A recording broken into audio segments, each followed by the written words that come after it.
Alright class, time to get started. Let's take attendance. Chad McTwist. Ray Manpig.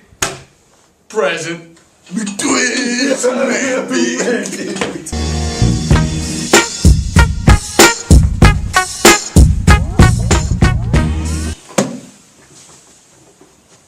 Alright class, let's get started. Rule number 1. Use commas to separate elements in a series. For example, the alien went home, comma, ate dinner, comma, and went to bed. Rule number 2. Use a comma with a conjunction to connect two independent clauses. Example, the alien traveled fast, comma, but he went to bed, but he went to the wrong planet. Rule number 3. Use a comma to set off introductory elements in a sentence.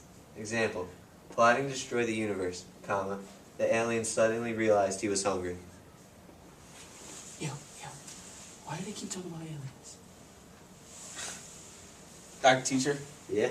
why do you keep using aliens in your examples? Get out! Now! You too!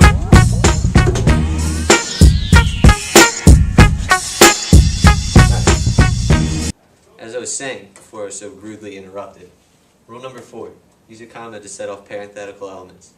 That means removing a part of the sentence without changing the meaning of the sentence. Now on the colons. Rule number 1, use a colon before a list or an explanation that is preceded by a clause that can stand by itself. For example, there's only one thing left to do now, colon. Confess while you still have the time. Rule number 2, use a colon to separate an independent clause from a quotation that the clause introduces. For example, the alien had this to say about writing style, colon. Style is the ultimate morality of mind.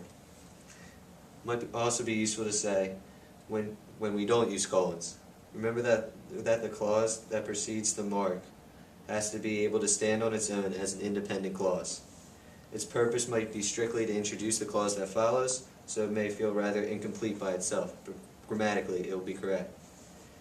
For example, the alien's favorite breakfast cereals were Rice Krispies, Cheerios, and Wheaties. There, you do not use a colon because of the word "were." Also, in plays, you use a colon after the person's name to set off their lines. For example, in the lines of a play, Biff, colon, he had the wrong dreams, all about aliens. Reg, colon, bleep boop. That's the dream I have every night. Anyway, on to semicolons. Rule number 1. Use semicolons to sort out a large list. For example, there are many people from Bangor, Maine, semicolon, Hartford, Connecticut, semicolon, Boston, Mass, semicolon, Newport, Rhode Island, semicolon, etc. Rule number 2. Semicolons will also be used to separate closely related independent clauses. Example, my grandmother seldom goes to bed early, semicolon. She's afraid she'll miss out on the alien invasion. What the fishburger are you trying to imply, Doc? The semicolon allows the writer to imply a relationship between nicely balanced ideas without actually stating the relationship. For example, instead of saying because my grandmother is afraid she'll miss out on something, we've implied the because. What was that? What's going on?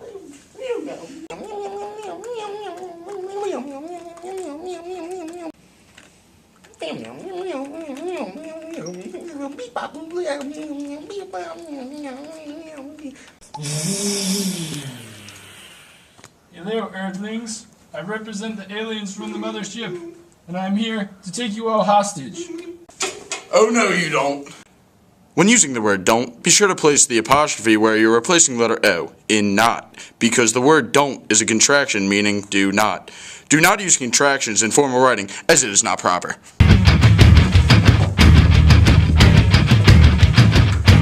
Oh, wow!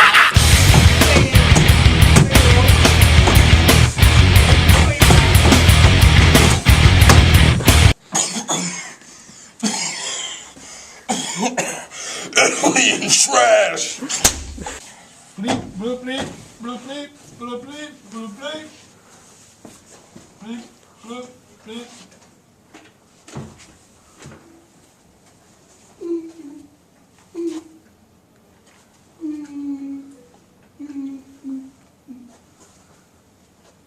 Please, don't hurt me.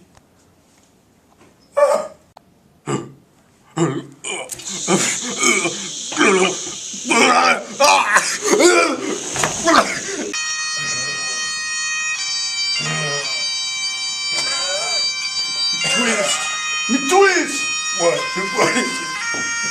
Am I dying? You're dying, Chad. You're dying. What are your last words? When writing numbers 21 to 99, be sure to separate the two numbers with a hyphen.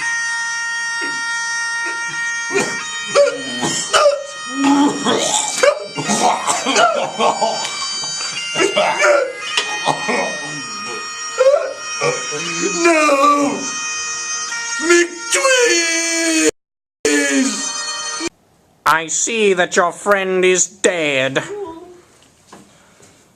Alien schmuck. I'm going to the bathroom now to do alien things. When I get back, you will give me what I want. Bleep blap, moomy blap. Goodbye for now. He's gone. Get the president on the line.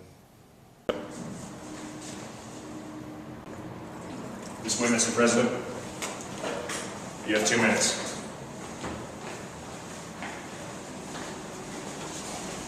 Finally, some alone time. 2 minutes. Hello, this is the President of the United States of America. Well, it's about to become the United States of Aliens.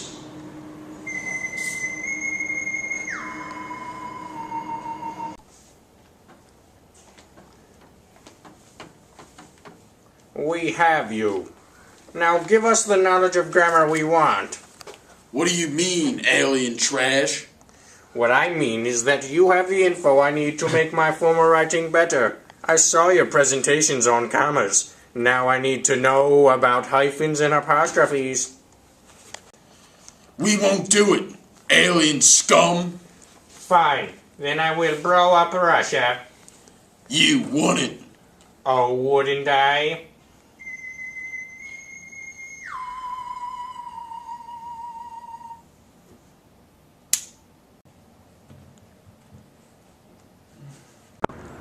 Dmitri, I feel something bad is coming to the motherland. You have probably eaten too much milk again, Vladimir. No, it's not the milk.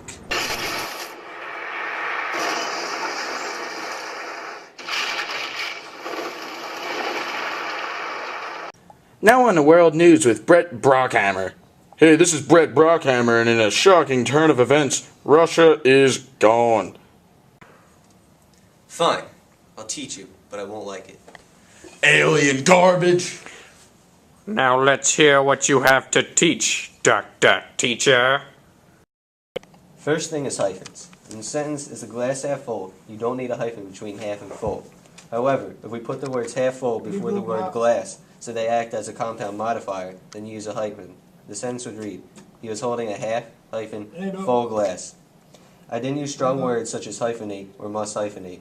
I chose my words carefully because the rules about hyphens can hardly be called rules. There's so many exceptions, it drives me crazy. For another example is the sentence that reads, if you didn't press your jeans properly and you need to repress them, you would write that with a hyphen. The sentence would read, I need to re-press my jeans. Otherwise, people would think you were using the verb repress, meaning to stifle or put down. Now on to apostrophes. First rule for apostrophes. Use an apostrophe to show possession. Place the apostrophe before the S to show a singular possession. Although names ending in S or an S sound are not required to have the second S added in possessive form, it is recommended.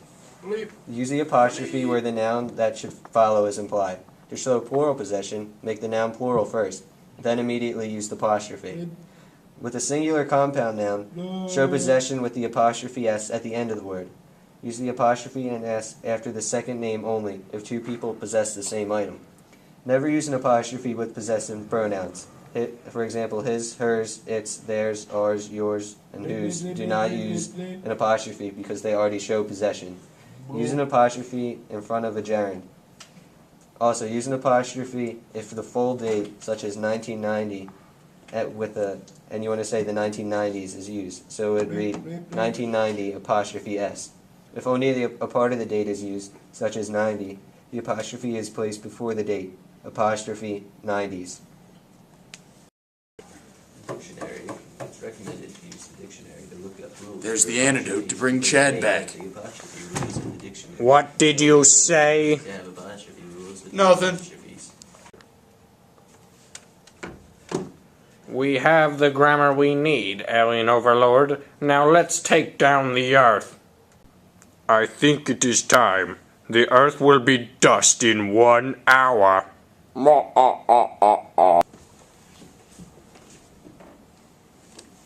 Leap, loop, lop. Leap, loop. Right, you're back. The antidote worked? Hell yeah. Let's deck these blockheads. Yo, jump. Over here. Come on, son.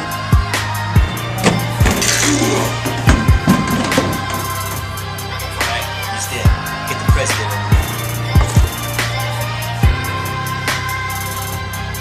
Yo, Mr. President, we need you to nuke the alien mothership, like now. What's this again? Just do it! Okay, I guess I don't want to be the President of the United States of Aliens.